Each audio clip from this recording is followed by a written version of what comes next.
मैंने हिम्मत की और भाई के कमरे में जाने लगी, लेकिन मैं बहुत मरी हुई थी।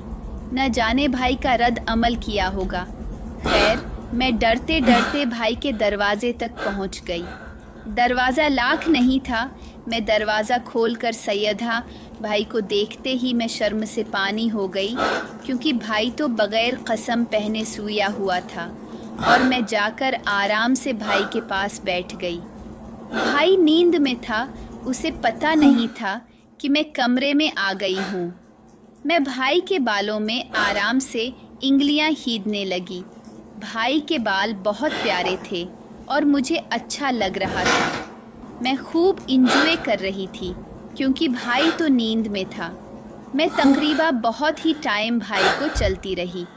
कभी भाई के बालों को हाथ लगाती, कभी भाई के गालों पर हाथ खींचती और कभी उसकी हाथों को दबाती, लेकिन भाई उठने का नाम ही नहीं ले रहे थे। ऐसा लग रहा था जैसे नशा पी का सूविया गया हो, अभी तक नहीं उठ रहा। मैं इतना तंग कर रही थी, लेकिन वो सूविया ही रहा। मैंने सोचा, बैठे बैठे रहने से कोई फ़ायदा नहीं।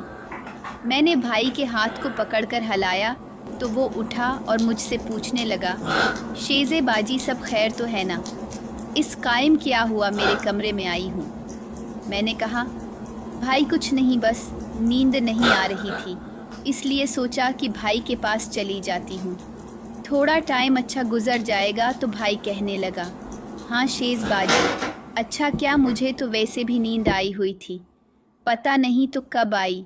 फिर मैं भाई के करीब कर बैठ के और भाई से पूछने लगी कि भाई एक बात पूछो, सच बताओगे? भाई कहने लगा, बाजी तुम्हारे सामने तो मैं कुछ छिपाता ही नहीं।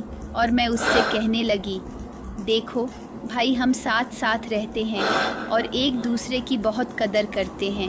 मैं आपको आज ये बात बताना चाहती हूँ कि हम पीछे दिल में जो भी बात हो, हम एक दूसरे को कहे सैटते हैं, हाँ कोई शर्म नहीं करेंगे।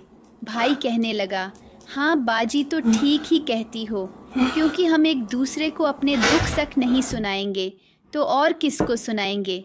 फिर मैं दिल में थोड़ा खुश हुई कि चलो भाई लाइन पे आ रहा है। मुझे लग रहा था कि आप तेरे निशाने पर लगने वाला है, तो मैंने छोड़ दिया और भाई को कहा, भाई तुम रोज़ाना तो मैं फ़िल्में देखते हो, तो तुम्हें क्या होता है, मुझे बताओ ना। ये सब अगर इतना हर रात तुम देखते रहते हो। तो भाई ने एक ठंडी आ भरी उसके बाद जवाबदा बाजी में, पहले भी आपको बता चुका हूँ कि बस मैं उनको देखकर ही गुजारा कर रहा हूँ, और तो मैं कुछ नहीं कर सकता। मैं क्या करूँ, मेरा दिल तो बहुत करता है। फिर मैं थोड़ा और भाई के करीब हुई और भाई के हाथ के ऊपर हाथ रखा, और उसका हाथ बहुत ठंडा पड़ चुका था। मैंने कहा, भाई मैं तुमको कैसी लगती हूँ? तो वो मेरी तरफ अजीब नज़रों से देखने लगा और कहने लगा कि बाजी बहुत खूबसूरत हो। मेरा दिल करता है कि तुम मेरी बहन ना होती तो तेरे साथ ही दोस्ती कर लेता। मैंने कहा, भाई बहन हो तो क्या हुआ, तुमने वो भाई आन वाले नावलस नहीं पढ़े? इनमें भी तो ये सब होता है। मैंने तो बहुत बड़े हैं, इसलिए तुमसे तुम्हारे दिल का राज लेने आई थी। भाई कहने लगा, क्या हम सब कुछ कर सकते हैं?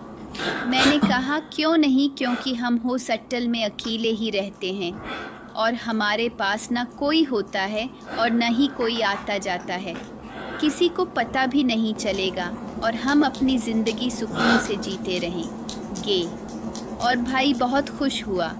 भाई ने मुझे किस्ने में हाथ डालकर ऐसी खींचा कि मेरी तो सांसी उठा गई और मुझे कहने लगा, शेज़े बाजी आज मैं बहुत खुश हूँ, चलो आज चलते हैं, शॉपिंग करने के लिए खूब हिला गोला करते हैं, वापस आकर फिर खेलते हैं। उनमें भी जवान थी और खूबसूरत थी, लेकिन मेरे दिल में दिखाया जा रहा था कि भाई पता नहीं किस तरह कैसे खेलते हैं, वो कैसे खुलते हैं, क्योंकि आज तक मैं कभी उस तरह से नहीं खेली थी। मुझे बहुत डर लगने लगा था, लेकिन खुशी भी महसूस हो रही थी, क्योंकि आज मूवी देखने वाली बात सच होने वाली थी और भाई भी आज फूले नहीं समा रहा था, क्योंकि इसका भी सपना पूरा होने वाला था।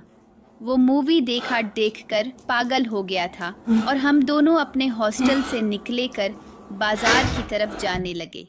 हम बहुत खुश थे, एक दूसरे के हाथों में हाथ लेकर जा रहे थे और हंसी मजाक करते जा रहे थे, क्योंकि इंजाम तो हमारे सामने ही था कि हम बाजार से वापस आकर क्या करने वाले हैं। और हम इस बार फल गए।